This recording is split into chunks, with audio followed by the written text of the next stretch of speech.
Salut à toutes, salut à tous, bienvenue dans ce nouveau numéro de Canal Turf Info. Au programme de cette édition entièrement consacrée aux courses du vendredi 17 avril 2020, vos actualités, le programme des courses du jour, des chevaux à suivre, des chevaux à jouer et le quintet organisé en Suède sur l'hippodrome du Maker. Vous êtes prêts? Eh bien, en route pour ce Canal Turf Info. Au passage, un grand merci à tous ceux qui laissent leur message sur le 07 64 08 48 51 ou qui se font d'un petit mail ou d'un SMS. Sachez qu'ils sont écoutés et qu'ils font plaisir et à moi et à toute l'équipe de Canal Turf. C'est parti.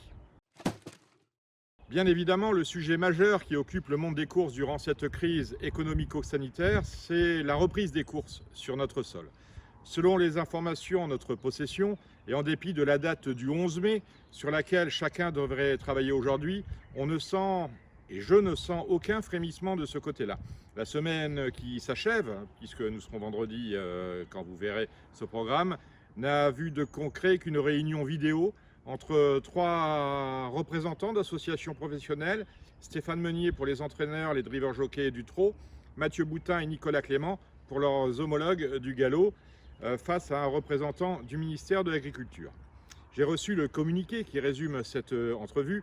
Les sociaux ont exposé leurs demandes, principalement financières, et ils ont raison. Ils ont été écoutés, ce qui est la moindre des choses. Pas un mot dans celui-ci, en revanche, sur une reprise des courses le 11 mai. Ça n'est pas demandé littéralement, si j'ai bien tout compris et tout lu. En outre, le calendrier, si on y réfléchit, ne plaide pas en faveur de cette date. Pourquoi ? Parce qu'il ne s'est rien passé cette semaine.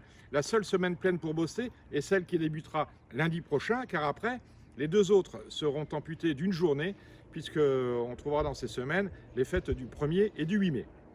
Quand on imagine la somme des tâches à accomplir pour parvenir à une reprise le 11 mai, à savoir définir des lieux de confinement afin d'organiser des courses à huis clos, définir un programme jusqu'au 1er jour de juin, un programme ça se fait non pas sur le lendemain mais sur 3 semaines, s'accorder sur le montant des allocations à distribuer, remettre le PMU, entre parenthèses, qui dit se tenir prêt, ce que personne ne peut croire, en marche, soutenir l'offre par un plan marketing digne de ce nom, challenger la presse hippique, qui a pour le moment totalement disparu des kiosques et des radars, il y a tout lieu de s'interroger en effet.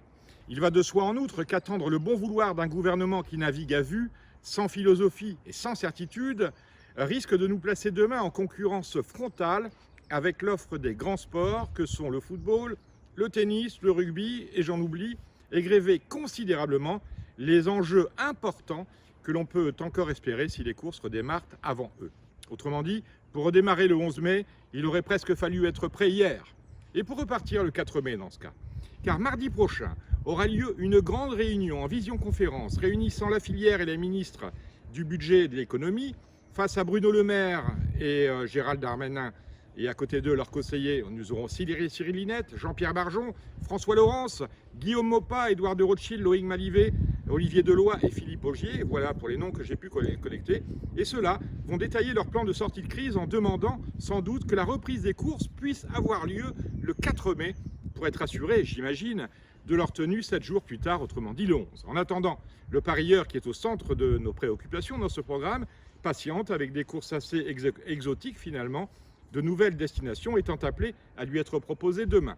Je vous ai parlé hier du Danemark et de la Norvège, dont les courses de chevaux devraient reprendre, de l'Allemagne, de la Belgique peut-être. Mais bon, il faut être lucide, aucune de celles-là ne remplacera une course de groupe à Longchamp ou à Vincennes. Trop attendre, faire trop de politique, c'est finalement tirer contre son camp et dégoûter définitivement les derniers clients fidèles qui nous restent. Merci à eux, ils sont là, ou plutôt, car ce serait plus juste, ces clients fidèles qui ne nous ont pas encore quittés. Voilà pour l'actu du jour, ce n'est pas très gai. Maintenant, nous allons passer aux courses et au programme de ce vendredi 17 avril.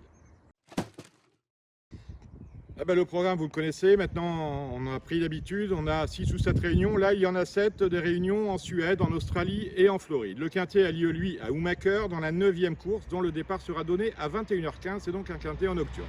Au total 4 réunions de trot, 3 de galop pour un total de 61 courses avec des épreuves de 9h du matin à presque minuit. À Oumaker, dans la Réunion 1, le 101 Global Warsi vient d'être disqualifié, mais il progressait bien en dernier lieu avec des ressources quand elle s'est montrée fautive. C'est une jument. Le 703 Ilmarie compte 7 victoires en 8 sorties. C'est plus qu'il n'en faut pour jouer un premier rôle ce vendredi soir. À Sunshine Coast, je vais y arriver en Australie, le 309 Miyazayam devrait s'imposer.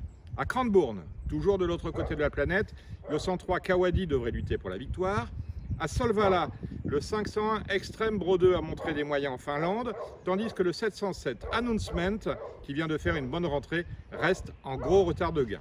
À Gulfstream Park en Floride, le 207 Golden Pal est un inédit apparemment estimé, je dis ça parce qu'il est monté par un grand jockey de là-bas. À Bunbury, le 405 Joey Girl tente la passe de 3.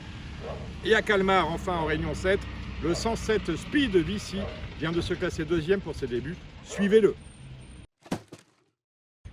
Alors le quintet, aucune originalité dans l'offre, aucune vista, rien, encéphalogramme plat du côté des artisans de l'offre de PMU.fr pour lesquels les quintets du confinement doivent se courir à 12, pas un de plus. Et on est souvent à 11 parce qu'il y a parfois des non partants.